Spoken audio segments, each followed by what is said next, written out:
Positif avec un petit signe. Donc, on va commencer par les bases. Qu'est-ce que l'autisme? Et donc, globalement, on va, première chose, évoquer que l'autisme, les troubles du spectre de l'autisme s'intègrent dans un groupe plus large qu'on appelle actuellement les troubles du neurodéveloppement.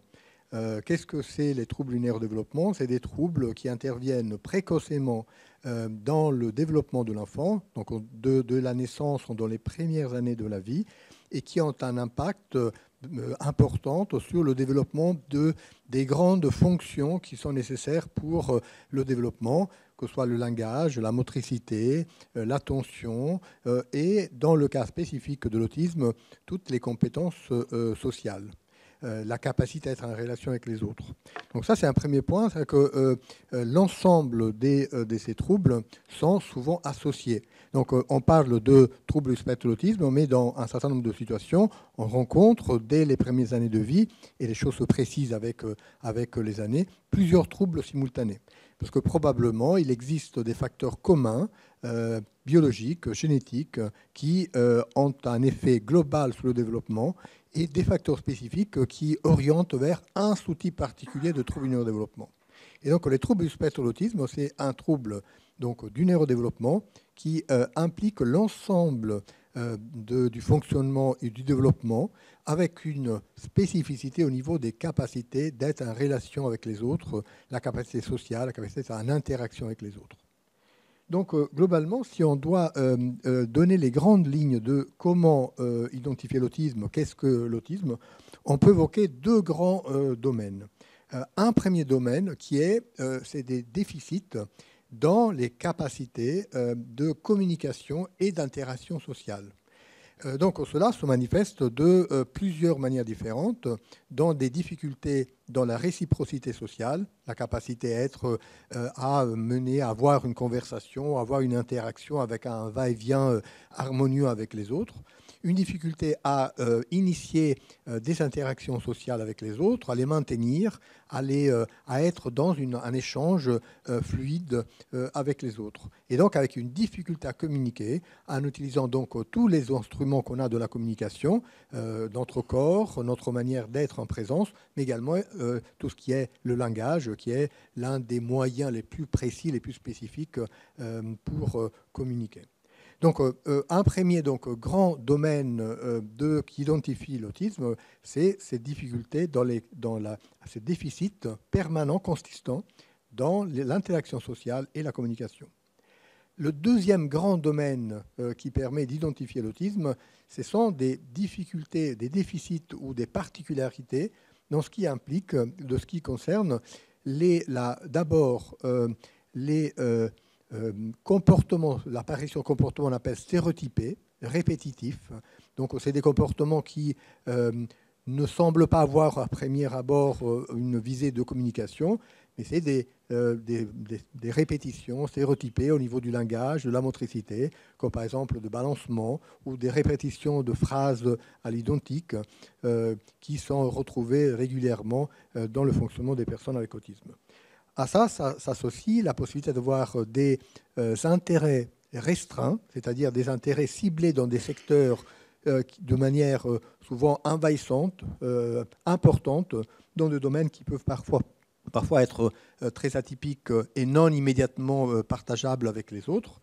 Comme par exemple la connaissance très spécifique de certains domaines d'intérêt comme les voitures, comme les horaires des trains.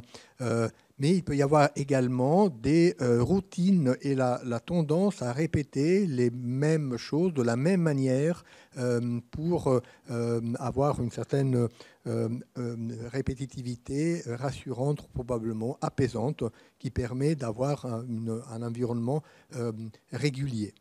Et puis un dernier élément qui est très important, c'est une spécificité dans la sensorialité. Une difficulté à filtrer la sensorialité par défaut, par excès, c'est-à-dire un excès de sensibilité à toutes les modalités sensorielles, auditive, visuelle. Donc une gêne très forte, par exemple, dans des endroits comme par exemple la lumière qui vient directement dans les yeux, quelque chose qui est vécu de façon très douloureuse parfois, mais ça peut être au niveau de tactile, au niveau de la sensorialité auditive et toutes les modalités sensorielles. Mais à l'inverse, parfois, une apparente absence de réaction à des stimuli sensoriels. Donc c'est par défaut ou par excès. Donc cet ensemble d'éléments sont souvent associés entre eux.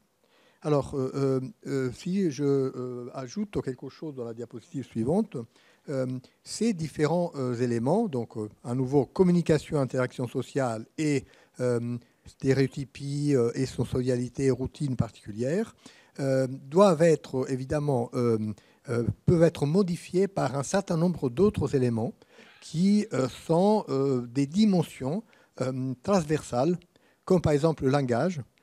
Certaines personnes avec autisme n'ont aucun langage et d'autres ont un langage parfaitement fonctionnel avec des spécificités uniquement dans la pragmatique, dans la manière de communiquer ou dans la prosodie. Donc il y a toute une variété dimensionnelle du langage, une variété dimensionnelle des capacités intellectuelles entre des formes de déficience intellectuelle sévère avec une dépendance totale de l'environnement, une absence de capacité d'autonomie totale, ou à des formes qui sont avec des déficiences légères, à des niveaux intellectuels normaux, voire des capacités intellectuelles dans certains secteurs supérieurs à la moyenne. C'est-à-dire qu'on a là aussi toute une variété de niveaux intellectuels. Et l'image qu'on a souvent, notamment dans les médias et dans la télévision, de la personne avec autisme avec un très haut niveau intellectuel est une possibilité tout à fait qui existe, mais c'est une petite partie des personnes avec autisme qui ont, dans un tiers de cas, une déficience intellectuelle qui rend leur capacité d'autonomie limitée et donc une forte dépendance qui a évidemment un impact majeur sur la personne et l'environnement. Il y a d'autres facteurs qui sont également associés, c'est ce qu'on appelle des comorbidités, d'autres troubles qui sont associés. Je reviendrai dans quelques instants, qui peuvent être de l'ordre de troubles psychiatriques associés ou de troubles organiques, somatiques associés. évidemment, la présence de ces troubles complique beaucoup l'adaptation et la vie des personnes. Si je devais donner un élément un peu plus spécifique pour identifier quelque chose qu'on pourrait dire propre à l'autisme, au trouble du spectre de l'autisme, c'est un déficit de la capacité de la compréhension intuitive du monde social. C'est les personnes avec autisme ont une difficulté importante à comprendre les contextes sociaux, à intégrer le contexte et à comprendre là où la plupart des personnes ont une aisance, une spontanéité de la petite enfance à comprendre les scénarios sociaux, les situations sociales. Les personnes avec autisme ont une grande difficulté à comprendre de façon intuitive ce qui se joue entre les personnes et donc être confrontées à des difficultés de communication importantes. C'est comme si ils ne parlaient pas le même langage, ils ne vivaient pas dans le même référentiel avec les autres, ce qui, évidemment, rend leur adaptation et notre adaptation aux personnes avec autisme complexe. Alors que ce n'est pas, et ça, je pense que c'est important qu'on y revienne, ce n'est pas du tout une non-envie d'être en relation sociale avec les autres. Là, il y a une vraie envie d'être avec les autres, mais avec comme des outils moins aisés pour être en relation de façon adaptée. Donc, alors, l'autisme est un trouble fréquent, ça a été évoqué, avec une augmentation probablement de la prévalence ces dernières années, ces dernières 20-30 ans, pour clairement une meilleure identification. On connaît mieux les critères, les professionnels sont plus aguerris et donc ils diagnostiquent alors qu'avant ce n'était pas le cas. Avant, on diagnostiquait beaucoup, par exemple, la déficience intellectuelle et non l'autisme. Ce qui est actuellement le cas, on peut avoir les deux malheureusement, mais certaines déficiences intellectuelles ne sont pas associées à l'autisme. Donc une capacité à identifier des situations dans lesquelles il y a plusieurs troubles associés, et puis probablement des facteurs biologiques, des facteurs environnementaux qui aboutissent à une augmentation de fréquence. Donc ça, c'est quelque chose évidemment que nous, en tant que chercheurs, on essaie d'explorer. Par contre, et ça il faut quand même être explicite, ce ne sont pas des facteurs environnementaux proximaux, comme par exemple les parents. Alors ça, il faut qu'on soit clair. Quand on parle d'environnement, on parle d'environnement biologique, d'environnement large et pas d'environnement direct, immédiat, comme les parents. Et alors, il faut clairement expliciter que cette question de la responsabilité des parents, elle doit être clairement écartée, même si, évidemment, en tant que parents, ils sont impliqués de la naissance avec des enfants qui ont des particularités tellement exceptionnelles dans la manière de communiquer, que sont évidemment en difficulté pour pouvoir répondre de façon ajustée à des messages qui sont très difficiles à capter et qu'on doit apprendre à décoder. On y reviendra plus tard. Alors, je voudrais ajouter effectivement des éléments concernant les facteurs qu'on pourrait considérer les facteurs de risque environnementaux. Alors, l'autisme est probablement l'un des troubles dans le domaine de la santé mentale, de la psychiatrie, avec la plus forte charge génétique et avec des composantes et des facteurs biologiques qui sont de plus en plus mieux identifiés et qui sont très importants. Et donc, mais on ne sait pas encore vraiment d'où vient l'autisme, quelles sont les causes spécifiques, même s'il y a un certain nombre d'hypothèses et des pistes dans ce sens-là. Donc, parmi les facteurs de risque les plus fréquemment associés, il y a des facteurs qui sont liés à des difficultés liées à la grossesse, au parcours de naissance, la prématurité, le petit poids à la naissance, des facteurs comme des grossesses multiples, des facteurs de naissance qui rendent effectivement des problèmes respiratoires, des anoxies, donc tout un tas de facteurs qui jouent un rôle sur le système nerveux central. Et comme le diabète gestationnel ou des facteurs comme la prééclampsie, des infections pendant la grossesse, et puis des pathologies inflammatoires maternelles, toujours un impact direct sur le cerveau de l'enfant. Toutes ces difficultés, par contre, elles ne sont pas en elles-mêmes responsables de l'autisme. Probablement, il y a une interface entre ces spécificités, ces éléments, ces noxés biologiques et une certaine spécificité génétique qui favorise l'apparition du trouble et donc qu'on appelle de façon claire multifactorielle avec une interaction complexe entre tous ces différents facteurs. Alors, et donc, vraiment, que ce soit clair, c'est une interaction entre des facteurs biologiques et des facteurs d'environnement, dont certains sont biologiques. Et on se pose la question actuellement, par exemple, sur des facteurs comme la pollution et certains éléments d'environnement qui sont associés à des anomalies génétiques et des anomalies de la maturation cérébrale. Alors, pour terminer cette partie, c'est juste rappeler quand même qu'il existe beaucoup de facteurs des comorbidités, donc neurodéveloppementales, d'autres troubles, les troubles de l'attention, les troubles moteurs, les troubles du langage, les troubles de la communication en général. Donc, tous ces facteurs peuvent être associés dans un certain nombre de cas. Il y a des troubles psychiatriques associés dont la plupart des cas, c'est des conséquences du trouble lui-même. Par exemple, les enfants avec autisme présentent des forts niveaux d'anxiété parce que leur communication est difficile, leur adaptation est difficile, voire des épisodes dépressifs qui sont tout à fait associés à leurs difficultés d'intégration sociale. Il peut y avoir des troubles du comportement qui sont souvent associés aux difficultés de communication, à difficultés dans leur sensorialité qui les rend plus en difficulté à s'ajuster à l'environnement. Donc, toutes ces difficultés sont secondaires souvent aux troubles autistiques, d'autant plus qu'ils ne sont pas identifiés, ne sont pas pris en charge de façon adaptée. Et puis, il y a des facteurs organiques associés, notamment des facteurs comme des épilepsies, des facteurs comme des troubles du sommeil associés de nature primaire, des problèmes gastro-intestinaux, des dysrégulations immunitaires et d'autres facteurs, d'autres troubles somatiques associés qui compliquent beaucoup le développement et l'adaptation de ces personnes. Donc, pour terminer, une dernière diapositive. Alors, il faut passer, voilà, c'est cette diapositive. Donc, il faut imaginer qu'il y a autant de personnes avec autisme que d'autistes, parce que tout le monde a une spécificité de certains critères, mais qui changent avec le temps et avec l'âge. Les difficultés d'interaction sociale à quelques mois ne sont pas les mêmes qu'à 40 ans. Donc, il faut imaginer comment ces mêmes difficultés se transforment avec le temps.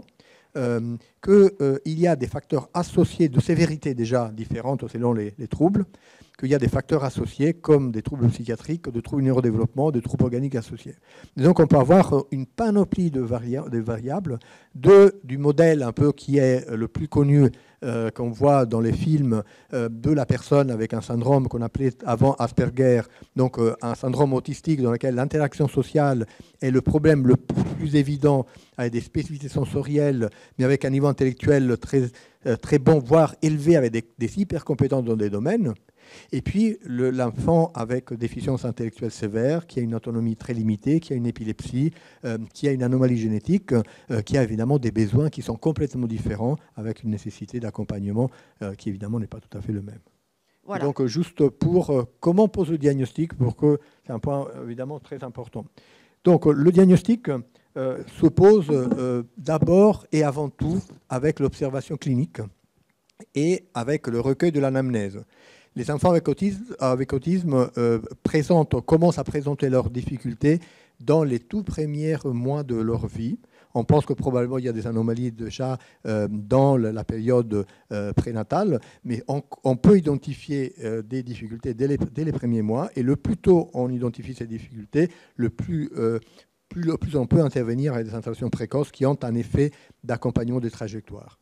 Donc, première chose, c'est une anamnèse fine dans laquelle on va chercher tous les facteurs de risque. On va observer le développement de toutes les compétences langage, motricité, capacité d'interaction sociale et donc tous les facteurs liés au développement.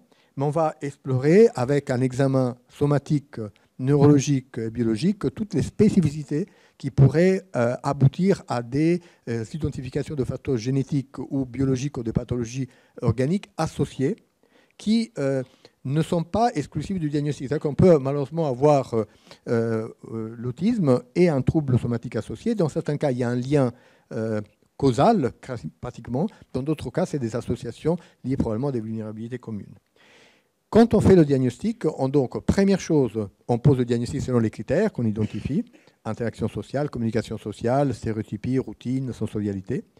Deuxième chose, on cherche le diagnostic différentiel, ceux qui ne sont pas de l'autisme, par exemple des troubles de la communication orale, du langage oral, qui ne sont pas associés à des difficultés dans la communication générale.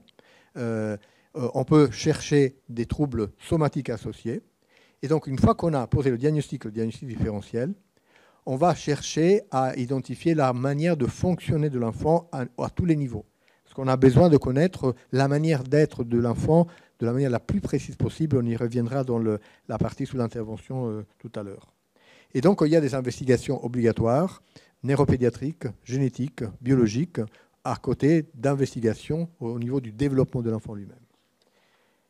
Et donc, qui fait ça? Ça, c'est la dernière diapositive.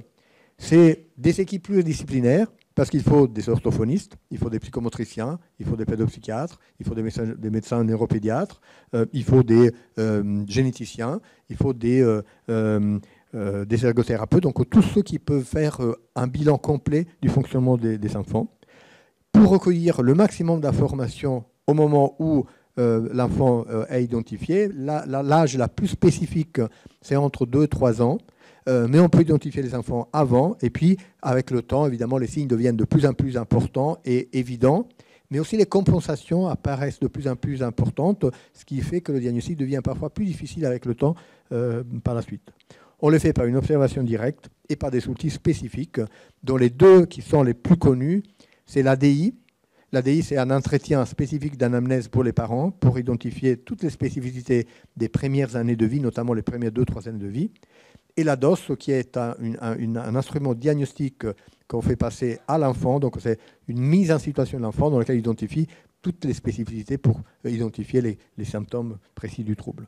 Et puis, il y a toutes les évaluations fonctionnelles du langage, de la motricité, des compétences sociales et de tous les aspects nécessaires pour l'adaptation en général.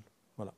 Comme je l'avais annoncé au tout début de la soirée, s'il y a une question ou deux, simplement une question de courte sur la compréhension immédiate de ce qu'a évoqué à l'instant le professeur Speranza, voilà, la parole est à vous. Mais après, si vous préférez, gardez vos questions pour écouter tout le monde et les poser à la fin. Bien évidemment, ça sera le temps fort de l'échange.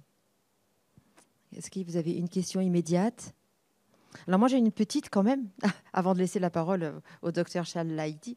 En fait, effectivement, tout ce processus et le fait qu'il y a autant de formes que d'enfants, ça implique, à mon avis, enfin j'imagine, un temps long de diagnostic. Et effectivement, vous dites qu'il faut diagnostiquer tôt, les diagnostics précoces, c'est mieux, avant que les compensations s'installent.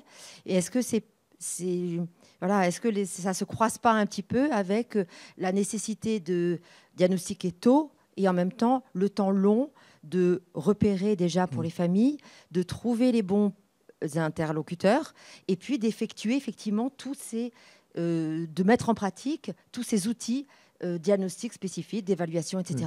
Quel est le temps Comment on gère ce temps-là? Alors, c'est très important d'essayer d'identifier des anomalies du développement le plus tôt possible, parce que le plus tôt on les identifie, le mieux on peut intervenir. Parfois, dans les premiers 2 ans, 2-3 ans, on a du mal immédiatement à identifier tous les signes typiques de l'autisme, mais on peut identifier un certain nombre d'éléments qui augmentent la probabilité qu'un autisme se manifeste par la suite de façon claire. Mais au début, c'est surtout des anomalies, des atypies du développement qui peuvent impliquer la communication, le langage, la motricité. Mais l'intervention sous ces difficultés est en soi un facteur de protection pour éventuellement l'évolution par la suite de problématiques plus importantes. Donc plus tôt on identifie, le mieux c'est. Mais initialement, on n'a pas besoin forcément que le diagnostic soit totalement posé de façon claire pour intervenir, première chose. Donc il ne faut pas avoir peur d'évoquer des atypies du développement ou des anomalies de développement ou des retards ou des déficits, parce qu'on peut intervenir même si par la suite le tableau ne va pas être celui d'un autisme, parce que de toute façon il va y avoir eu une aide à toutes les lignes développementales qui étaient problématiques. Pour ce qui est du temps long, là à nouveau le diagnostic souvent est facile entre guillemets, évident, mais ce qui compte, c'est non seulement le diagnostic, mais tout le diagnostic fonctionnel, les compétences, les capacités, parce que c'est sur les émergences positives sur lesquelles on va s'appuyer. Et ça, là aussi, il peut y avoir un temps plus rapide qui permet de mettre en place des interventions, notamment sur les interactions sociales, sur la motricité, sur le langage, la communication, mais aussi des temps plus longs dans lesquels on va explorer de façon beaucoup plus précise, détaillée, et souvent il faut parfois des mois, voire des années dans les formes les plus complexes. Et parfois on peut avoir un diagnostic initial et identifier qu'un deuxième diagnostic apparaît plus tardivement parce que le développement le permet aussi que les choses deviennent plus claires avec le temps. Voilà. Donc rapidement il faut quand même se poser des questions, peut-être pas forcément immédiatement le diagnostic. Même si c'est parcellaire. En fait, c'est pas grave. Oui, moi je trouve que le plus tôt on identifie des anomalies, le plus tôt on peut intervenir et on sait que ça a un effet positif sur le développement. D'accord. Merci beaucoup. C'est très clair. S'il n'y a pas de questions dans la salle pour le moment, je vais laisser la parole au docteur Lahidi et vous allez nous parler donc vous allez revenir sur les dimensions génétiques qui ont été évoquées et les facteurs environnementaux et familiaux. Et peut-être aussi un petit peu d'imagerie cérébrale. On veut voir des belles images. Des images qu'on n'a pas l'habitude de voir, et en fait, enfin, pas tout le monde, en tout cas. Et vous allez nous les décrypter, nous aider à comprendre un peu, à les lire. Merci. Merci beaucoup. Donc effectivement, je vais vous présenter certains éléments qui sont en lien avec la recherche de ce qui peut se faire actuellement. Si c'est un sujet aussi qui vous intéresse, sur le site du CRA d'Île-de-France, il y a, je trouve, des pages sur la recherche qui sont extrêmement bien faites, avec des liens qui renvoient vers des interviews, le CRAIF. Voilà, certaines des informations que je vais vous présenter sont en lien avec ce site que je vous encourage à visiter si c'est quelque chose qui vous intéresse. Alors, pour commencer par la génétique, donc effectivement, comme le soulignait le professeur Speranza, on ne peut pas dire que l'autisme ce soit une maladie génétique à proprement parler, dans le sens où il n'y a pas un gène qui va causer tous les cas de troubles du spectre autistique. Mais ce qu'on peut dire, c'est qu'il y a beaucoup de gènes, plus de 140, qui ont été identifiés à ce jour comme étant associés aux troubles du spectre autistique.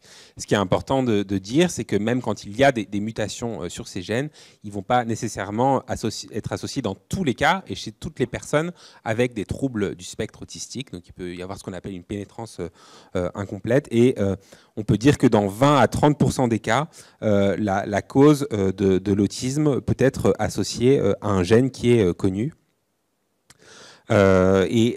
C'est plus fréquemment le cas quand l'autisme est associé avec une déficience intellectuelle. Donc voilà, ce qu'il faut retenir, c'est que, en tous les cas, c'est ce qu'on appelle un phénomène polygénique, c'est-à-dire que plusieurs gènes peuvent participer à l'émergence des troubles du spectre autistique.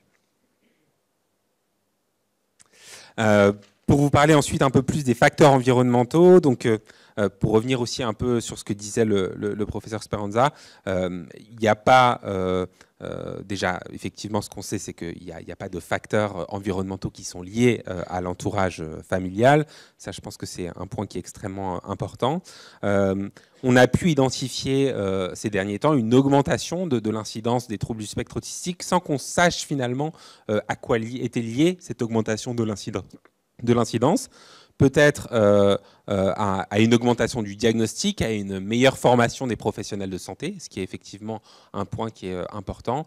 Mais il y a aussi tout un champ de la recherche en épidémiologie qui cherche à explorer si la présence de polluants ne pourrait pas être aussi à l'origine de troubles du spectre autistique ou plus exactement favoriser les troubles du spectre autistique, parce que, encore une fois, un petit peu comme pour ce que je vous disais sur les gènes, l'idée n'est pas que l'exposition à un polluant va favoriser à coup sûr l'émergence de troubles du spectre autistique. C'est un effet qui est beaucoup plus modéré, mais on pense que dans certains cas, l'environnement peut contribuer à l'émergence de troubles du spectre autistique. Et donc j'ai choisi de vous présenter une étude récente qui a été publiée dans une très bonne revue qui étudiait l'exposition au bisphénol A, donc un composé qui est présent dans le plastique, dans une cohorte de femmes enceintes. Et ce que les auteurs ont proposé, c'est que ce qu'ils ont étudié plus exactement, c'est qu'ils ont comparé un échantillon de femmes qui avaient eu une forte exposition à ces polluants plastiques et qui étaient enceintes par rapport à un échantillon de femmes qui avaient plutôt une faible exposition à ces polluants plastiques. Et je trouve que les résultats de cette étude en fait soulignent un petit peu ce que je vous disais sur les facteurs environnementaux, c'est-à-dire que l'exposition à ce composé donc dérivé du plastique ne favorisait pas dans tous les cas l'émergence des troubles du spectre autistique. C'était le cas en fait que chez les jeunes garçons qui naissaient et pas chez les filles. Ça c'est le premier point. C'est aussi quelque chose qu'on peut retrouver dans beaucoup de domaines de la recherche dans les troubles du spectre autistique, c'est-à-dire une influence du sexe qui est assez importante, où certaines formes de la maladie ne se ressemblent, des troubles du spectre autistique ne se ressemblent pas nécessairement chez les hommes et chez les femmes. Et plus exactement dans cette étude, le risque de troubles du spectre autistique était augmenté donc chez le groupe de femmes qui avaient été exposées à du plastique, mais seulement dans les cas où l'enfant à naître avait une enzyme particulière, ou en tout cas une altération d'une enzyme particulière dont on suppose qu'elle métabolise le plastique. Donc ça souligne un peu toute la complexité de la compréhension des facteurs environnementaux. Et donc ici, dans ce cas-là, c'était non seulement le sexe qui avait une influence, mais aussi la présence d'une enzyme ou de l'expression d'une enzyme dans la population des jeunes enfants qui étaient à naître. Alors, je vais ensuite vous parler de façon un peu plus approfondie de l'imagerie cérébrale, qui est le domaine que j'étudie plus particulièrement. Donc je suis psychiatre, comme vous l'avez souligné, mais je suis aussi chercheur à Neurospin, qui est un centre d'imagerie qui est situé sur le plateau de Saclay et dont l'objectif est de développer des méthodes d'imagerie cérébrale pour essayer de mieux comprendre un certain nombre de troubles dans le champ de la santé mentale, dont les troubles du spectre autistique aussi qui nous intéressent. C'est un enjeu qui est important parce que finalement, dans le champ de la santé mentale, quand la psychiatrie et la neurologie se sont séparées en France, cette séparation s'est faite parce que finalement, on ne trouvait pas de cause ou pas d'atypicité à l'imagerie cérébrale dans le champ de la santé mentale. Et aujourd'hui, on est en train un peu de revenir sur cette distinction. Et donc sur cette diapositive, je vous présente des résultats d'un grand consortium américain qui s'appelle le consortium d'Enigma, qui a débuté, qui est mené par un professeur en Californie et qui réalise des méta-analyses, c'est-à-dire qu'ils vont colliger les données de toutes les études d'imagerie qui ont été faites partout dans le monde. Donc nous, on y participe aussi. Mais ce qui est intéressant dans cette étude de ce consortium, c'est que ça permet vraiment de comparer plusieurs milliers, en tout cas, de personnes qui souffrent de certains troubles dans le champ de la santé mentale. Ici, vous avez les résultats de l'épaisseur corticale. Alors, l'épaisseur corticale, donc la partie externe du cerveau, en fait, s'appelle le cortex, et on peut mesurer, grâce à des logiciels d'imagerie, l'épaisseur de certaines régions. Et ici, vous avez les résultats donc, dans différentes troubles qui sont dans le champ de la santé mentale. Donc, sur la partie gauche, vous avez BD pour le trouble bipolaire. Vous avez aussi, juste en dessous, la schizophrénie. Et puis, sur la partie droite, en haut, vous avez OCD pour les troubles obsessionnels compulsifs, ADHD pour le trouble déficitaire de l'attention avec hyperactivité, et ASD pour les troubles du spectre autistique. C'est l'acronyme anglais pour les troubles du spectre autistique. Et ce que vous pouvez voir sur cette figure, c'est qu'il y a des patterns qui sont finalement en fait assez différents. Par exemple, dans la schizophrénie ou dans le trouble bipolaire, il y a plutôt une réduction de l'épaisseur du cortex, alors que ce n'est pas le cas dans les différents troubles que je vous présente. Et par exemple, dans les troubles du spectre autistique, on voit plutôt une augmentation de l'épaisseur du cortex dans deux régions distinctes, donc une que vous voyez en bleu et l'autre en vert, qui sont respectivement le cortex préfrontal et une région plutôt temporale ou temporopariétale. Donc, même si ces études, elles ne permettent pas aujourd'hui de faire ou d'aider à poser un diagnostic à l'échelle d'un individu, quand on compare des groupes de personnes qui souffrent ou ne souffrent pas de certains troubles, on arrive à identifier des différences. Et évidemment, c'est un premier pas vers la compréhension des mécanismes qui pourraient sous-tendre ces différents troubles, dont les troubles du spectre autistique. Et donc voilà, ce qui était assez intéressant, je trouve, de souligner sur cette diapositive, c'est que dans les troubles du spectre autistique, on voit finalement un pattern qui est assez différent d'autres troubles de la santé mentale, comme par exemple la dépression, le trouble bipolaire ou encore la schizophrénie. Diapositive suivante. Alors, il y a plusieurs régions qui ont été impliquées dans les troubles du spectre autistique et une région particulière qui est la région, on pourrait dire, du sillon temporal supérieur, ce qu'on appelle une région temporopariétale, qui est présentée sur la diapositive en étant entourée par un cercle. C'est une région qui, par ailleurs, chez tout le monde, est impliquée dans ce qu'on appelle la théorie de l'esprit, c'est-à-dire dans la capacité qu'on a à pouvoir identifier les émotions de ses interlocuteurs et aussi dans différentes situations sociales. Donc, ce qui est assez intéressant, c'est qu'on retrouve chez les personnes avec un trouble du spectre autistique des atypicités dans la structure et dans la façon dont cette région est connectée aux autres régions du cerveau. Et alors même qu'on sait que cette région, chez tout le monde, elle est impliquée dans, on pourrait dire, des processus qui sont plutôt des processus sociaux et donc qui sont liés en fait aux troubles du spectre de l'autisme. Mais ce qui est sûr, c'est qu'on ne peut pas identifier une région du cerveau comme étant la cause ou la seule région qui serait altérée dans les troubles du spectre autistique. Et aujourd'hui, on utilise plutôt l'imagerie pour étudier des réseaux de différentes régions qui sont connectées dans différentes parties du cerveau.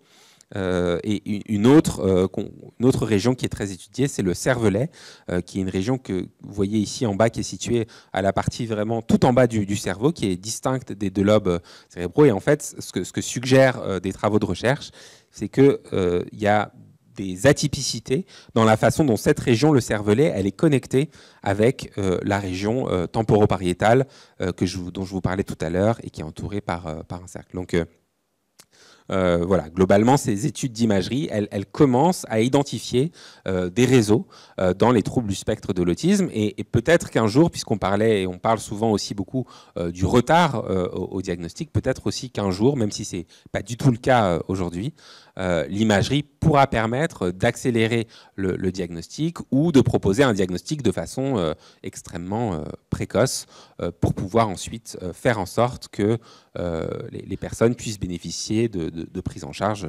précoce. Voilà, je vous remercie de votre attention.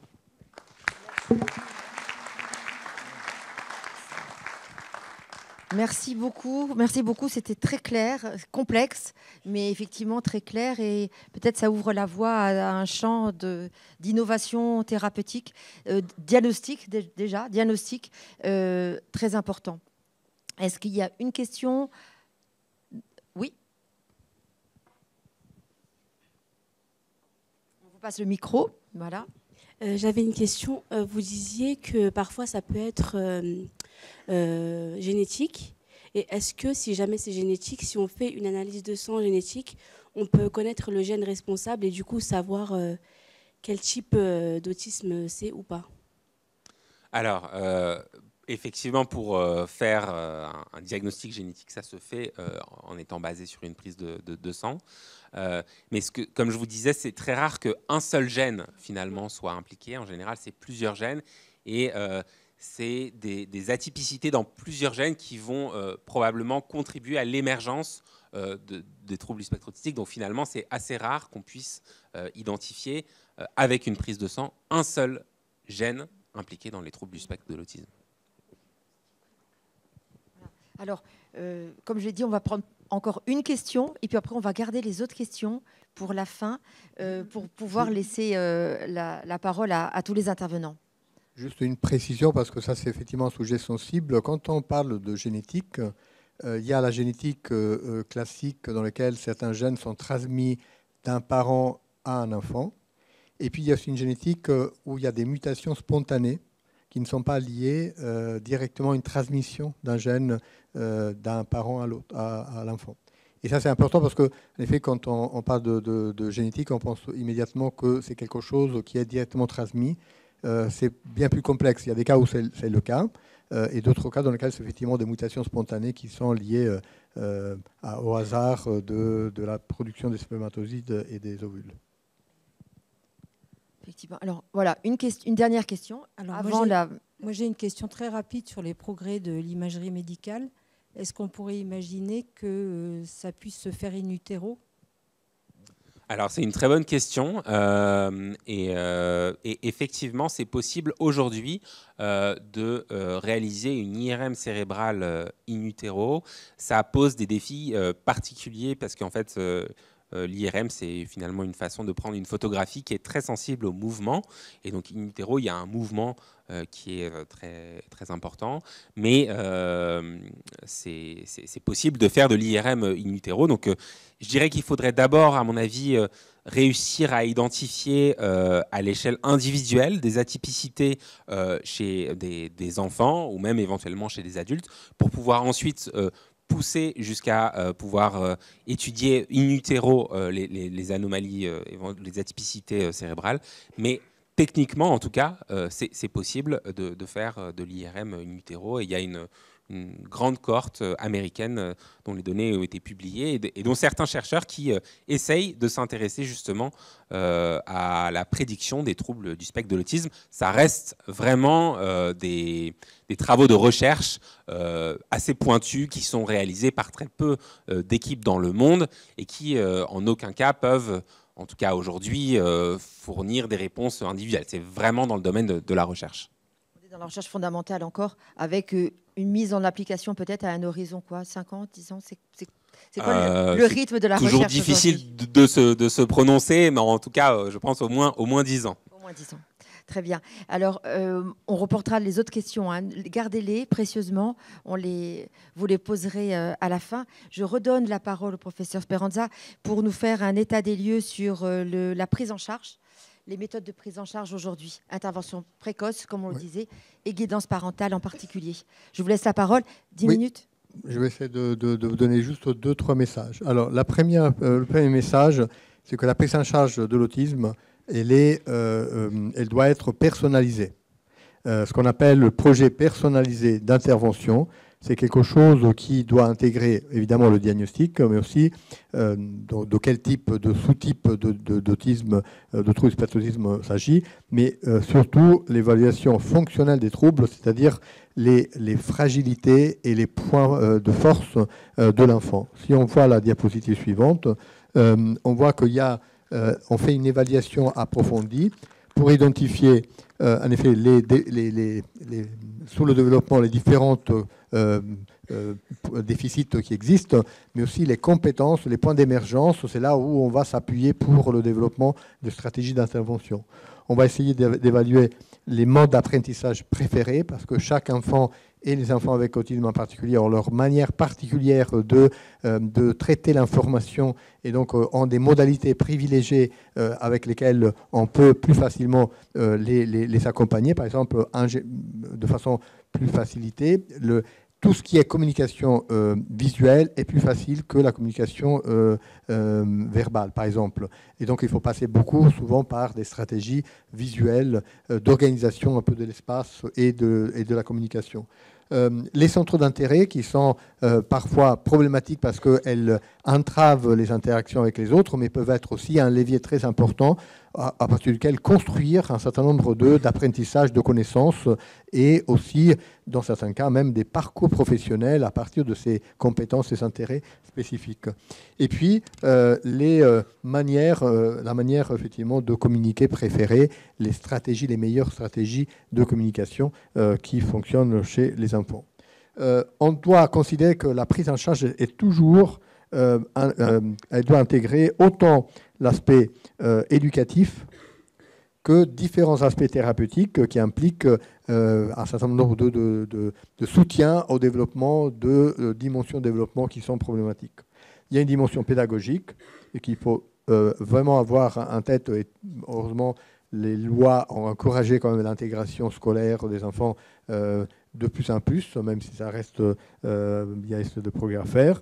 Il y a une approche sociale, une approche d'accompagnement, d'intégration et de parcours d'intégration sociale et dans des différents contextes de vie, et puis une approche familiale. Et c'est sur ce point-là que je vais vous donner quelques éléments dans les diapositives suivantes. Celle encore après, parce que vous allez revenir, sur l'intervention précoce. Alors, quelle est la question sur laquelle je voudrais insister quelques instants? Les enfants avec autisme ont des particularités dans leur manière de communiquer. C'est-à-dire qu'ils ont des problématiques dans la communication et ils peuvent émettre des signaux de communication qui sont parfois très complexes, très atypiques, difficiles à identifier. Donc, tout parent tout proche confronté à des signaux de communication qui sont très atypiques vont avoir du mal à comprendre de quoi a besoin l'enfant. Et donc, de façon spontanée, les parents vont faire au mieux. Parfois, ils vont faire beaucoup trop, c'est-à-dire stimuler de façon très importante l'enfant pour essayer de le mobiliser. Parfois, ils peuvent le stimuler moins parce qu'ils voient jusqu'à quel point la réponse de l'enfant n'est pas comme celle qu'on souhaite ou celle qui est attendue dans la moyenne des enfants. Donc, il va y avoir une difficulté d'ajustement réciproque. Je pense que ça, c'est vraiment un concept important. C'est qu'il va y avoir des difficultés de synchronisation des gestes, des actes, des mouvements, une difficulté à se syntoniser sur les besoins de l'enfant, avec des réponses qui sont pas toujours celles que dont l'enfant aurait besoin pour, par exemple, se réguler, arriver à trouver, à s'ajuster d'un point de vue des rythmes ou en termes de modalités de communication. Donc, l'un des soucis, c'est que ces difficultés d'interaction vont s'amplifier et vont rendre de plus en plus difficile cet échange permanent qui existe dans toute interaction réciproque. Ces difficultés vont contribuer aux difficultés d'adaptation et d'ajustement de l'enfant. Donc, quel est l'objectif de la guidance et de l'intervention précoce? C'est d'un côté de faire de la psychoéducation, c'est-à-dire apprendre, enseigner aux parents le plus d'éléments pour comprendre mieux quelles sont les difficultés que rencontre l'enfant, sur le plan du sommeil, de l'alimentation, sur le plan de la communication, de la motricité. Donc, pour que les parents, l'environnement deviennent experts et compétents pour les spécificités du fonctionnement de l'enfant. Mais un deuxième niveau qui est encore plus important, c'est faire en sorte que le parent arrive à comprendre, à identifier ces messages qui sont très atypiques et très particuliers, très difficiles à capter. Et ce qui va permettre aux parents d'être plus ajustés et améliorer la syntonisation, ce qui est en effet très important parce que l'interaction sociale, la qualité de l'interaction sociale qui va permettre à l'enfant d'être motivé à l'interaction va être aussi fonction de cette capacité que le parent aura de se mettre à disposition du parent, donc de l'enfant. Donc on va accompagner au maximum les parents pour qu'ils arrivent à devenir des experts de la communication très particulière des enfants avec autisme. Et ça, on sait qu'il y a un lien très fort entre cette capacité à se mettre à la bonne hauteur, à la bonne capacité d'interaction, de communication, avec un certain impact sur les capacités développementales qui vont s'améliorer spécifiquement. Si on voit, par exemple, on sait que plus la réciprocité s'améliore grâce à cet apprentissage partagé des modes de communication, plus l'initiative de l'enfant va être plus importante. Et donc, on va travailler sur une qualité la plus importante, une qualité positive de l'interaction entre l'enfant et le proche de l'entourage. C'est-à-dire qu'on va essayer de chercher la motivation, l'intérêt de l'enfant, et à partir de cet intérêt, cette motivation de l'enfant, on va pouvoir construire des apprentissages avec tous les différents niveaux d'apprentissage qui nécessitent une décomposition. Si avec un enfant tout venant, un apprentissage se fait de façon spontanée et automatisée sans aucun effort, chez un enfant avec autisme, ce qu'il va falloir, c'est décomposer tous les différents niveaux de développement et pouvoir les travailler un par un. C'est comme s'il fallait mettre des briques les unes après les autres, sachant que parfois certaines briques, elles sont très, très particulières et avec un équilibre qui est à identifier. Donc globalement, ce qui est essentiel, c'est que plus on arrive à accompagner l'entourage pour être mieux syntonisé, mieux synchronisé sous les besoins de l'enfant, plus l'enfant va avoir de l'initiative vers l'environnement, plus d'intérêt vers l'environnement, réduisant ce qui est un des soucis de la personne avec autisme, qui est un retrait de l'interaction sociale, qui est probablement lié à la difficulté de comprendre comment l'interaction sociale se passe. Et plus on arrive à réduire ce risque de repli, de retrait et de réduction de l'interaction sociale, plus il y a des acquisitions, des apprentissages, des développements qui arrivent à se faire. Et ça a été démontré dans un certain nombre d'études où l'intervention précoce centrée sur la communication et le développement précoce des fonctions d'interaction sociale. Donc, je pense que je vais me limiter à ça. Et donc, toute la guidance parentale est vraiment centrée sur connaissance de l'enfant et accompagnement des parents à mieux identifier les signaux qui permettent de répondre de façon plus ajustée aux besoins de l'enfant. Et ça, on le fait par exemple avec une méthode qui est actuellement en train de se développer, qui est une méthode qui s'appelle la méthode PACT, qui est une méthode tout simplement dans laquelle on demande aux parents de jouer avec l'enfant quelques minutes, de le filmer, et puis on rediscute avec les parents qui, d'un seul coup, en voyant une vidéo, arrivent à voir des signaux qui, dans l'interaction immédiate, on ne voyait pas, parce que ça va trop vite, parce que ce sont des signaux trop faibles. Et quand le parent les identifie, il s'ajuste spontanément et il voit l'effet positif que ça a, ce qui renforce le sentiment de compétence du parent et facilite la relation avec l'enfant. Alors tout ça, évidemment, ça n'est pas magique, mais ça a un impact vraiment important, notamment dans les premières années de la vie. Merci beaucoup. C'était vraiment très clair et ça aide à mieux comprendre le rôle des parents complexe. Et est-ce qu'il y a une question peut-être sur ce sujet-là, sur la guidance ? Oui, je vous en prie.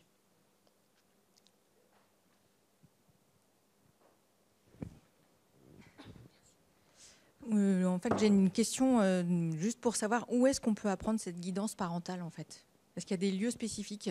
Oui, alors... Ils sont tout après aussi, oui, avec effectivement. les associations. Disons que on est là, il y a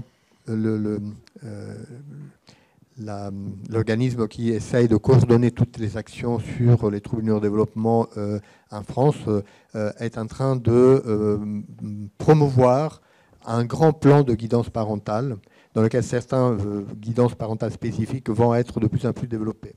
Actuellement, ça reste encore très limité. Il y a des équipes qui ont développé un peu plus de spécificité de compétences là-dessus. Mais globalement, c'est les structures de soins hospitaliers, notamment les équipes spécialisées en autisme, et de plus en plus des libéraux qui commencent à développer ces stratégies de guidance. La difficulté, c'est qu'il n'y a pour l'instant pas encore quelque chose qui soit structuré au niveau national pour savoir quelles sont les guidances pertinentes qu'il faut développer, auxquelles avoir accès. Et puis effectivement, il y a aussi l'encadrement, l'aide, le soutien aux parents, parce que c'est fait, les progrès sont tout petits et il faut avoir effectivement beaucoup de résilience aussi de la part des parents pour accompagner et pour accepter les temps où on avance un tout petit peu, on n'avance pas. J'imagine que c'est ça aussi le quotidien. Les parents doivent être accompagnés, soutenus pour maintenir toute la motivation nécessaire pour continuer à être dans une interaction de qualité et avec les progrès qui existent et qui sont évidents, mais qui sont toujours insuffisants par rapport aux souhaits qu'on aurait. Donc c'est très important d'accompagner les parents, l'entourage en général, parce que ça, ce n'est pas limité aux parents, mais c'est tous les entourages. Et la question, effectivement, qu'évoquait monsieur le maire par rapport à la non-expertise des professionnels qui sont, par exemple, dans les crèches ou les écoles maternelles, il faut former tous ces professionnels à des compétences d'accompagnement des enfants avec autisme qui doivent être intégrées dans tous les systèmes classiques d'accompagnement des enfants. Merci beaucoup. Et la transition, effectivement, elle est toute faite. Et je vais laisser la parole à Marion Laverne-Chadefaux, qui, je le rappelle, est déléguée générale de la plateforme Autisme Info Service. Vous allez nous présenter la plateforme et peut-être aussi... alors, je crois que vous avez laissé des informations accrochées aussi, des adresses, oui, etc. Voilà. Je ne l'ai pas dit tout à l'heure, donc là, je le dis, c'est important aussi. Il n'y a pas que les livres, il y a aussi des informations pratiques d'aide aux familles. Alors voilà, Autisme Info Service, c'est écrit dessus comme le port-salut, c'est info et c'est service. À la base, c'est une association de parents qui propose un dispositif d'écoute, d'information et d'orientation, donc par téléphone, du lundi au vendredi, de 9h à 13h et de 14h à 17h, avec une plage en soirée de 18h à 20h les mardis soirs pour les gens qui sont actifs, leur permettre d'appeler. C'est aussi un formulaire de contact sur le site qui est un site informationnel assez quand même développé. Donc formulaire de contact, donc on adresse aussi les situations individuelles via ces demandes faites à travers ce formulaire.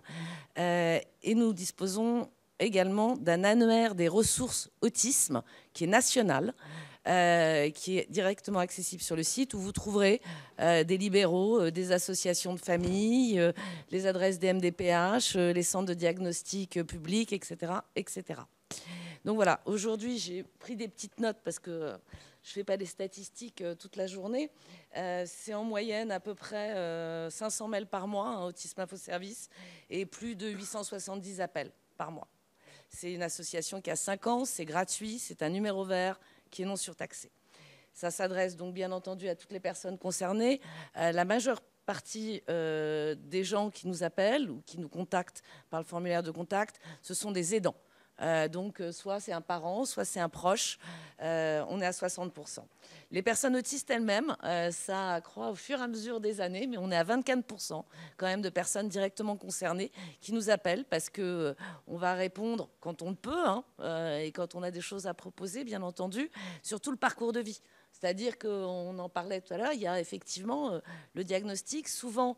alors nous on constate, on a des chiffres un peu plus tardifs sur le diag, parce que c'est souvent quand on rentre comme au jardin d'enfants, à la maternelle, que de temps en temps, les enseignants disent là, je constate qu'il est un peu dans la lune ou que voilà, il a peut-être un déficit de l'attention ou alors il n'est pas avec ses camarades.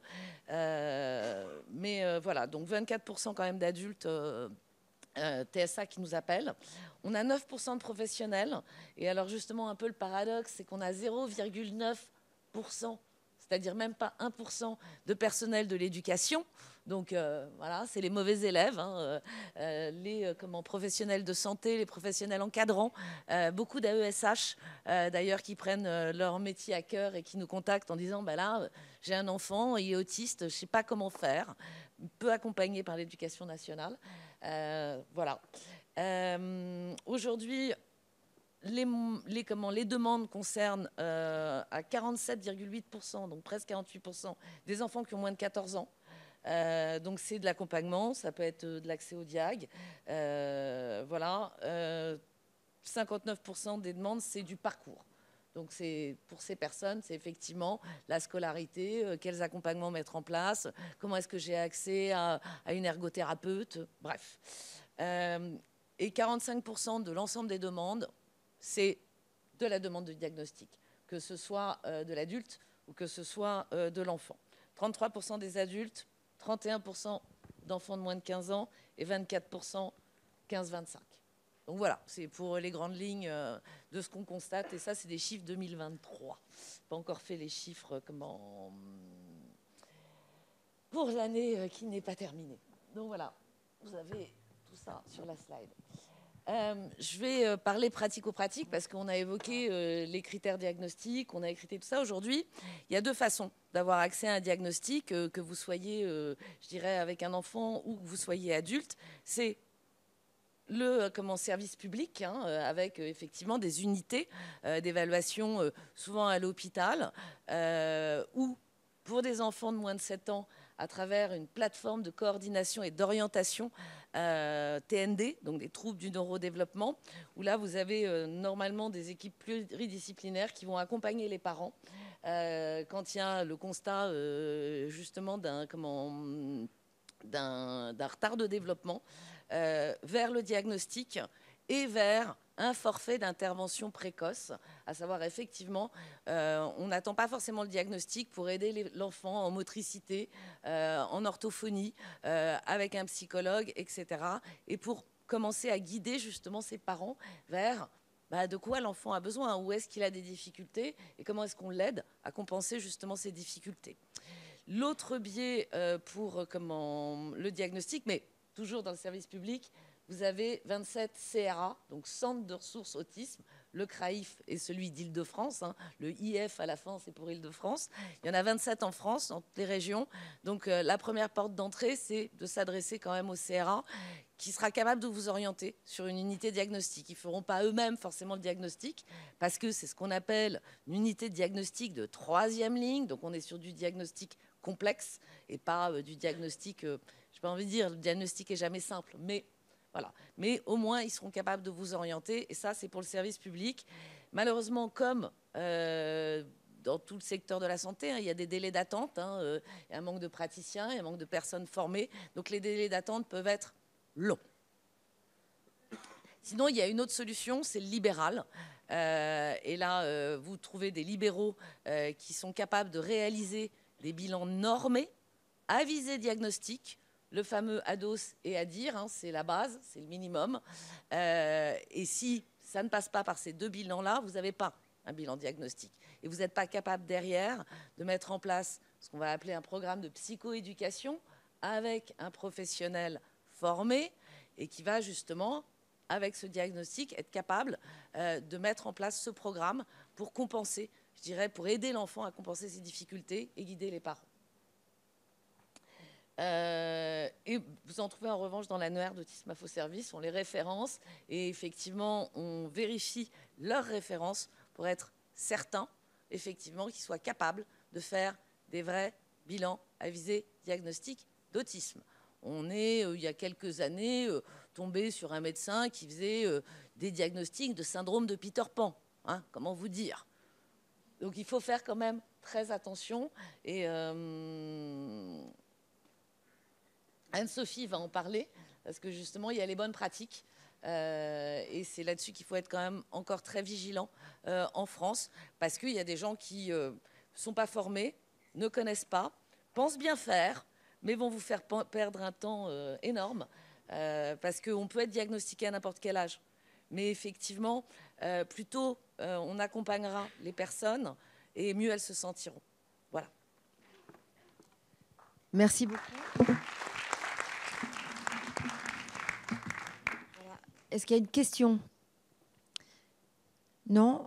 Alors on enchaîne directement. Voilà, Madame Pell, merci beaucoup, voilà, d'avoir attendu pour intervenir. Donc je rappelle aussi, parce que je vous ai présenté en début de soirée, vous êtes présidente de l'association Autisme sans frontières pour le département du 92. Et vous allez nous rappeler et nous donner des informations sur la mission et les objectifs. Merci beaucoup. Merci à la ville, à la municipalité de Vanves d'organiser cette soirée. Pour ceux qui chercheraient l'association sur le site internet, c'est Autistes sans frontières et non autisme, sinon vous ne trouverez pas. Autistes sans frontières, ce sont toujours sur tous les départements de France des associations de parents qui se sont réunis parce que des professeurs Speranza ou des professeurs Ledy, il n'y en a pas partout et ils ont des délais d'attente assez importants.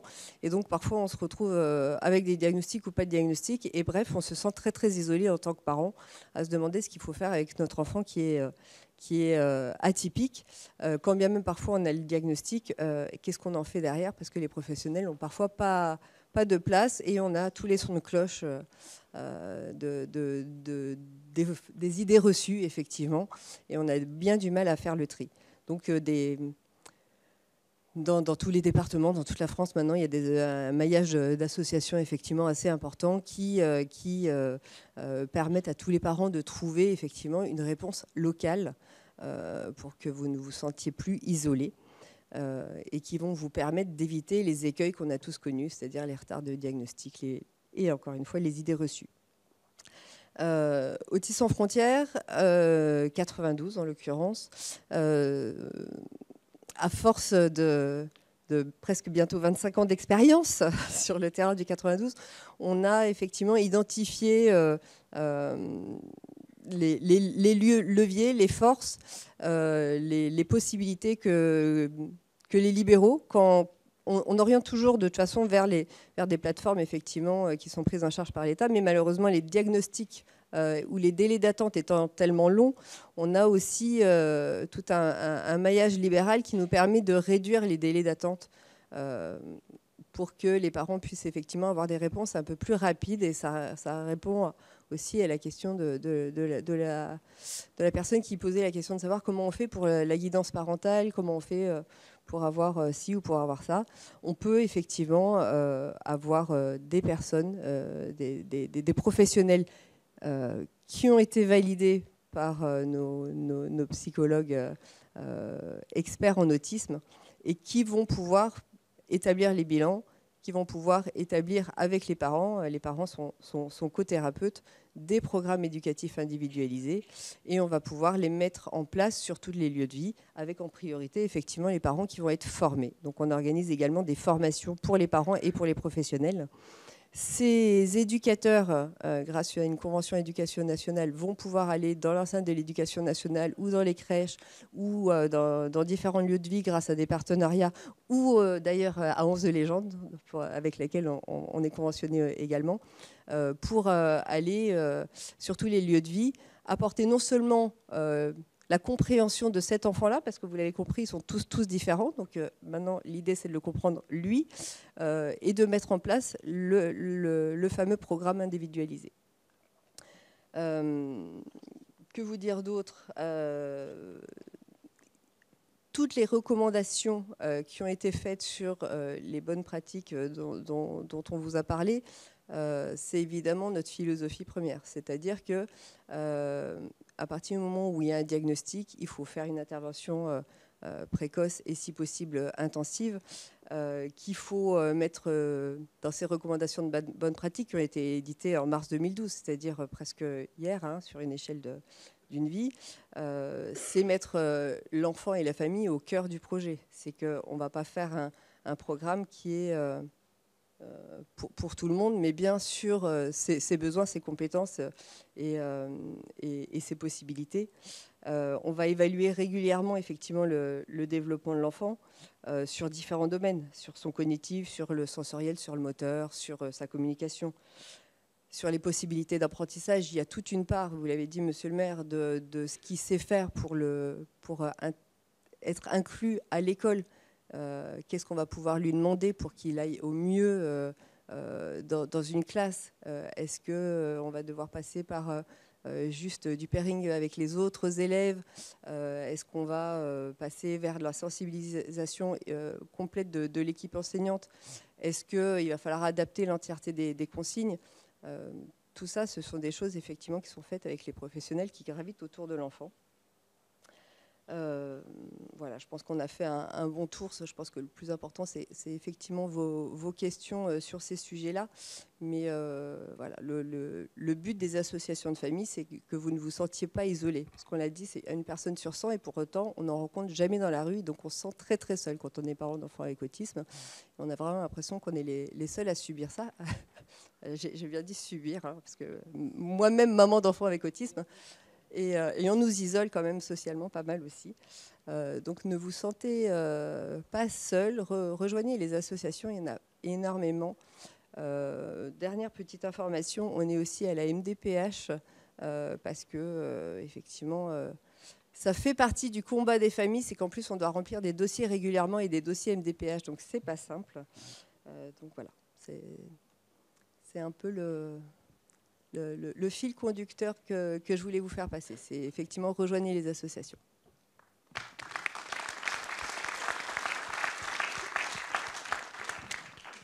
Merci beaucoup. Effectivement, vous avez fait la transition, c'est parfait. Merci pour laisser la place maintenant à un temps d'échange. Si vous avez des questions à poser à l'un de nos 4 intervenants ce soir, voilà, c'est le moment de vous exprimer. Même si vous avez la possibilité après de les contacter via les sites des associations qui ont été donnés. Moi, j'ai une question, s'il vous plaît. En fait, j'aimerais savoir concrètement, quand on a un enfant en situation de handicap tel que l'autisme, en milieu scolaire, et qu'il y a des difficultés au niveau milieu scolaire et qu'à l'extérieur de l'école, ça se passe bien, mais que uniquement à l'école, il a ces difficultés au niveau de l'apprentissage, et c'est vraiment la bête noire, c'est l'apprentissage. Quelles seraient les possibilités envisageables pour lui et quel type d'équipe peut se déplacer afin d'aider l'amélioration pour les apprentissages et l'acquisition et l'adaptation nécessaires pour la scolarisation de l'enfant? Merci à vous.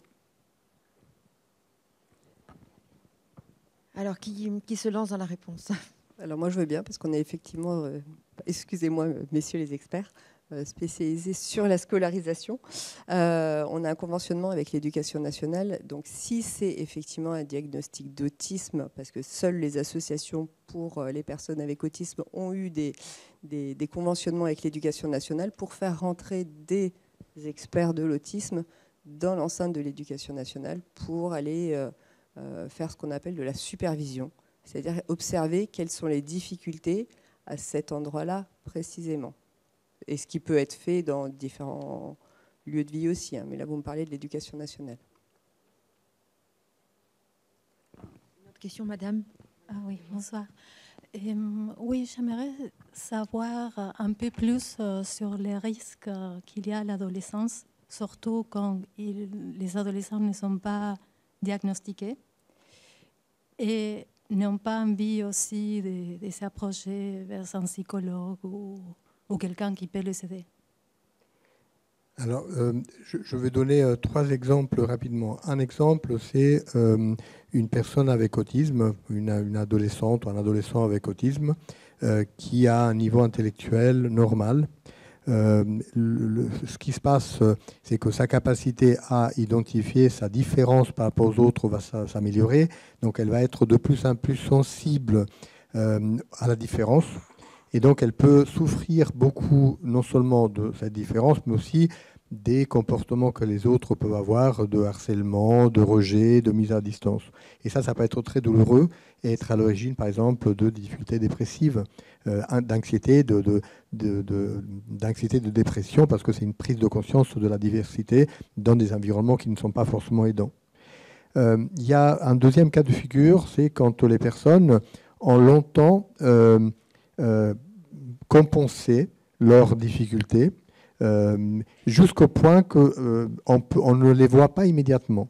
Ça, c'est typiquement le cas, par exemple, des femmes, des jeunes femmes qui ont beaucoup compensé les difficultés dans les relations interpersonnelles et donc qui n'ont pas été diagnostiquées. Mais ça a un coût en termes d'énergie, d'essayer de s'adapter en permanence aux besoins des autres, sans tenir compte de ses propres besoins, avec par exemple la difficulté au niveau de la sensorialité. Les environnements sensoriels, juste être dans une classe pour une personne avec autisme peut être très fatigant, épuisant. Et donc, elles peuvent s'épuiser vraiment et être vraiment en difficulté. Pour certaines personnes le disent, hein, si je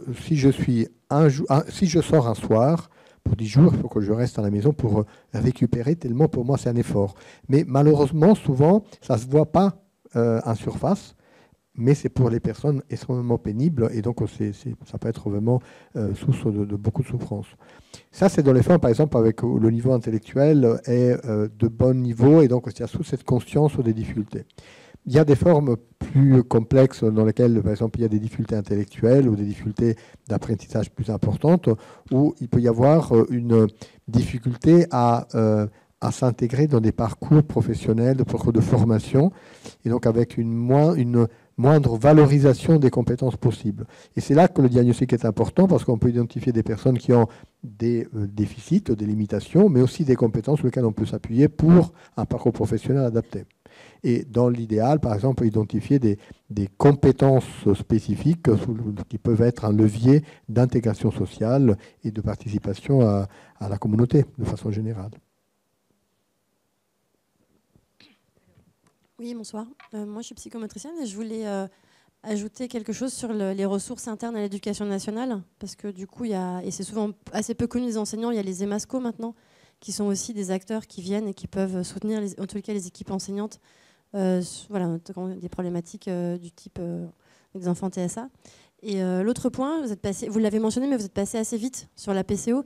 Et je pense que nous, ici, la PCO dans le 92, qui est apparue assez tard, enfin, ça fait juste quelques mois qu'elle a ouvert, mais une ressource intéressante, et particulièrement à Vanves, parce que pendant longtemps, alors je ne sais pas en ce moment, mais l'établissement médico-psychologique de niveau 2 était très resserré, n'avait pas certains professionnels de santé, et donc malheureusement, ici, les enfants ne pouvaient pas avoir de soins, ni en orthophonie, ni en psychomote, avec pas d'assistante sociale non plus, donc c'était quand même, voilà, c'est une ressource qui maintenant, en tous les cas, existe via la PCO, donc je pense que ça vaut le coup voilà, de le rementionner.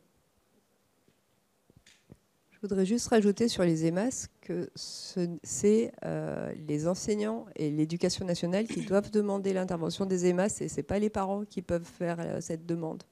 Les EMAS, c'est les équipes mobiles d'appui à la scolarisation. Bonsoir. Je voulais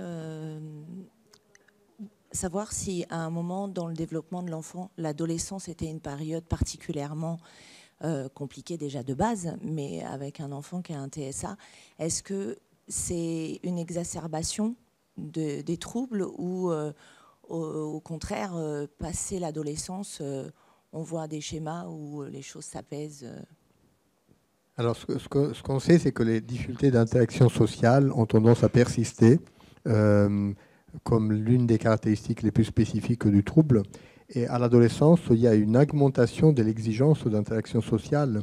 La socialisation est l'un des points clés de l'adolescence. Donc, c'est une période particulièrement délicate parce qu'il y a cette augmentation d'exigence au niveau social.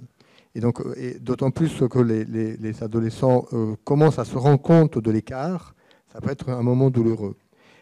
Alors, ce n'est pas toujours uniquement du point de vue négatif, parce que c'est vrai aussi qu'avec l'âge, les autres deviennent aussi un peu plus sensibles et capables de s'ajuster.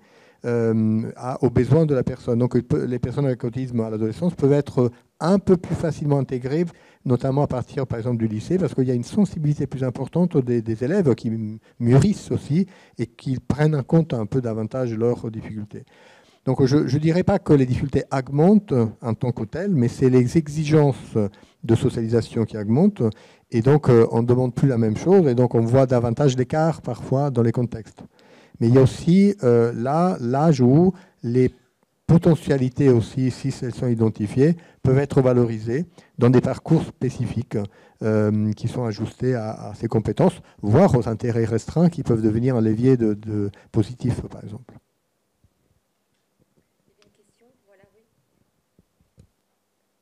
Allez-y, madame. Je vous en prie.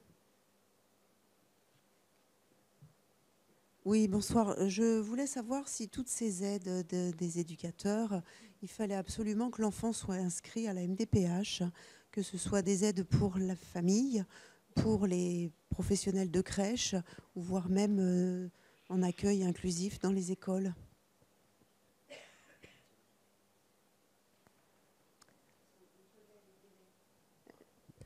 Les délais sont extrêmement longs pour les inscriptions. Et votre question, c'est que faire en attendant? Voilà.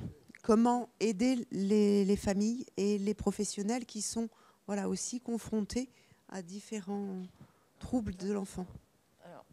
Alors, c'est pour le dossier MDPH, on est d'accord à la base. Vous n'avez pas besoin d'un diagnostic dans un premier temps posé pour faire des demandes à la MDPH. C'est-à-dire que normalement, la MDPH se base sur les besoins de l'enfant et pas sur un diag. Sauf que il faut un certificat médical dans le dossier MDPH. Donc, dans ces cas-là, vous demandez à votre pédiatre, à votre médecin généraliste de mettre suspicion d'autisme et de mettre les accompagnements dont l'enfant va avoir besoin, de ce que vous voyez, de ce que vous savez, etc. Mais un an après, au moment du renouvellement, il faudra quand même sortir le diag. Hein. Il y a un moment ou un autre, il faut le sortir. Sauf pour les AESH. Donc, c'est les accompagnants d'élèves en situation de handicap. Là, pareil, je veux dire, vous avez un enfant qui va être dyslexique, qui va être dysphasique, vous avez un enfant qui va être dans la lune ou va avoir un trouble du déficit de l'attention avec ou sans hyperactivité. Mais ça se voit, le gamin, il est incapable de rester assis. Donc là, pareil, suspicion, etc.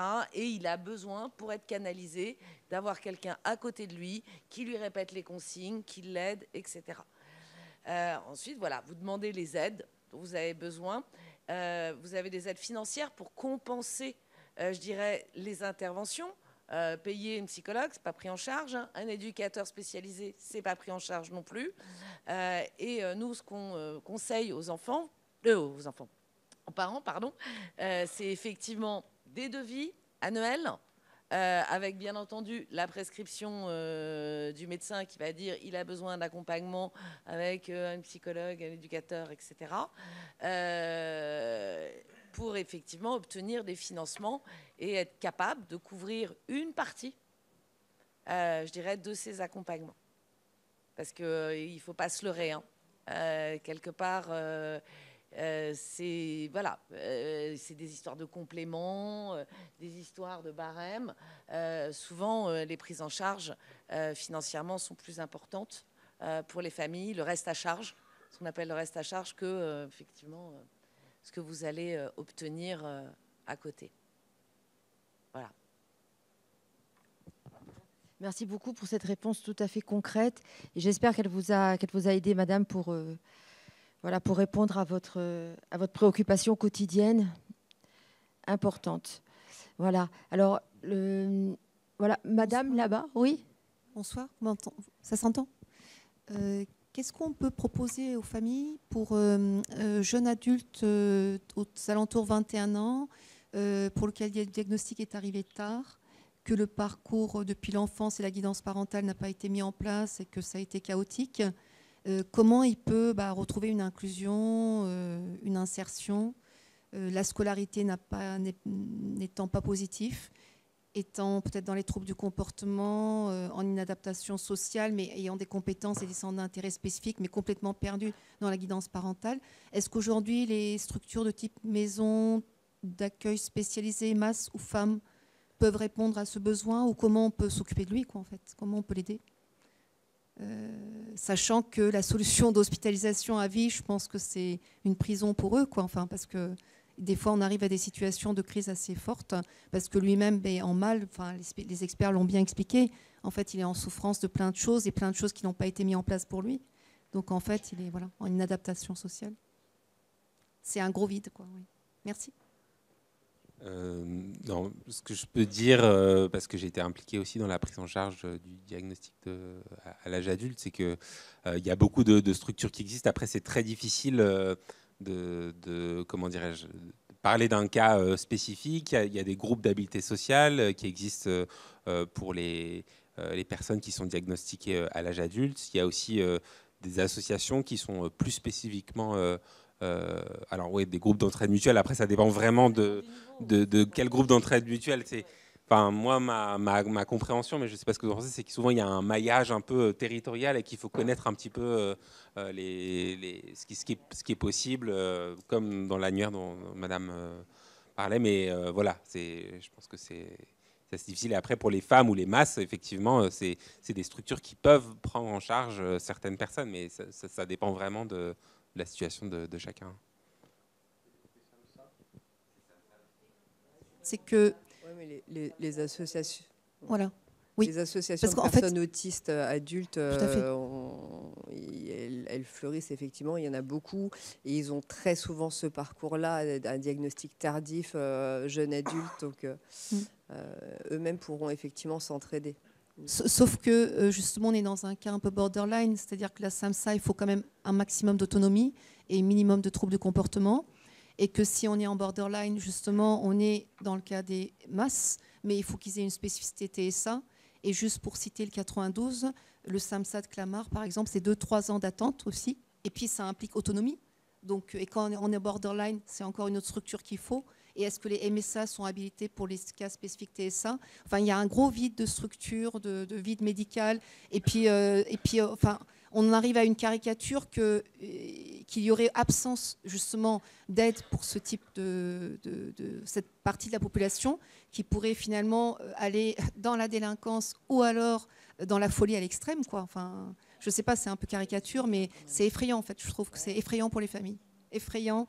Et après, enfin, ça fait mal au cœur aussi du point de vue. Enfin, quand on comprend comment les experts ont bien expliqué que c'est pas de leur faute et que c'est vraiment, enfin, voilà, ça fait vraiment. Alors, il y a les UMI quand même, hein, les unités mobiles d'intervention qui peuvent venir à domicile. Alors, il vaut mieux, c'est pas en temps de crise, hein, mais venir observer effectivement la situation, les besoins de la personne, ses troubles du comportement ou pas, etc., pour essayer de mettre en place des solutions sans passer par les urgences psychiatriques forcément, et mettre un plan d'accompagnement, je dirais global, pour que la personne puisse être accompagnée, tout du moins, on l'espère, et mettre en place effectivement des interventions, parce qu'il n'est jamais quand même trop tard, hein, pour agir et pour que cette personne soit accompagnée. Mais après, c'est toujours la même chose, hein, c'est est-ce qu'il y a des professionnels, c'est quelle région, quel est le profil exact de la personne, voilà. Mais les unités mobiles d'intervention, ça fonctionne plutôt bien sur de l'observation, et ensuite pour effectivement définir quel type d'accompagnement serait susceptible d'être mis en place. Merci beaucoup. Alors, on me fait signe, là, on me fait des grands signes comme quoi, effectivement, l'heure tourne. Il faudra bientôt qu'on libère la salle. Donc, peut-être qu'on prend encore une question et puis après, il faudra clore cette séance. Et voilà, je vais laisser voilà, vous aurez la dernière question alors. Et puis après, ce sera voilà, le mot de la fin, le temps de vous remercier.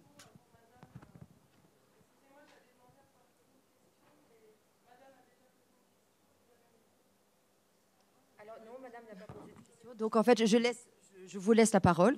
Et puis après, effectivement, voilà, si vous voulez intervenir, on vous laissera la parole, même si je crois que le temps imparti et dépassé.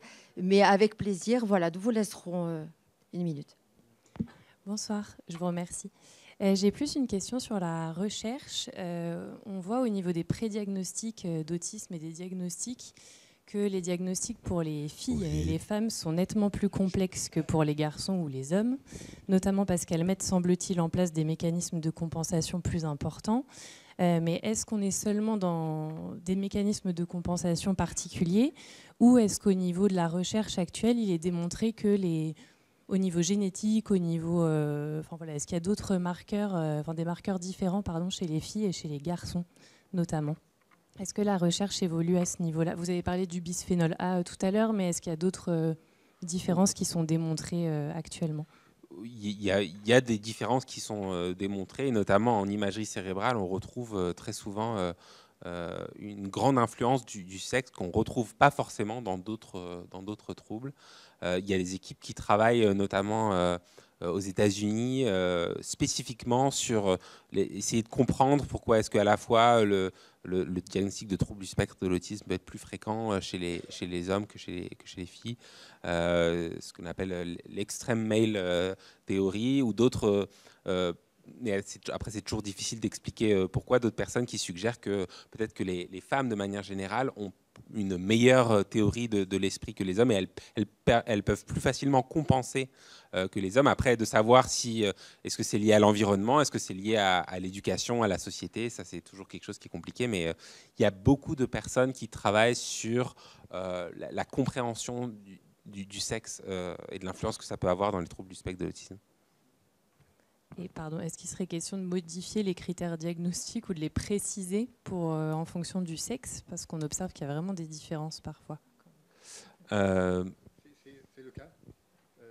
Il y a des groupes qui travaillent pour essayer de définir même des instruments diagnostiques différenciés parce que l'expression clinique, le phénotype n'est pas du tout le même, les compensations ne sont pas du tout les mêmes. Donc il y a des gens qui travaillent là-dessus, même si c'est très difficile de faire des classifications spécifiques, mais des instruments diagnostiques, oui. Merci.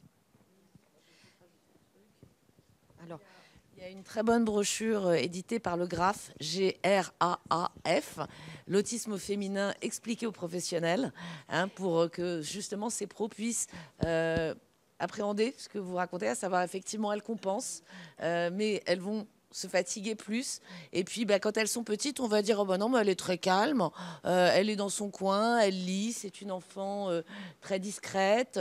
Non, elle va compenser et puis on s'en rendra compte beaucoup plus tard, quoi. Mais je vous engage à aller consulter cette brochure qui est pas simplement pour les professionnels, mais qui vous donne vraiment, je dirais, les indications sur l'autisme féminin, qui est très différent de l'autisme masculin. Merci beaucoup. Avant de vous laisser la parole, madame, je voulais vous remercier tous les quatre pour votre intervention ce soir. Je crois que vous avez éclairé beaucoup de choses, beaucoup de sujets. Merci infiniment. Merci à tous de votre présence et de votre écoute et des questions tout à fait pertinentes que vous avez posées aux intervenants.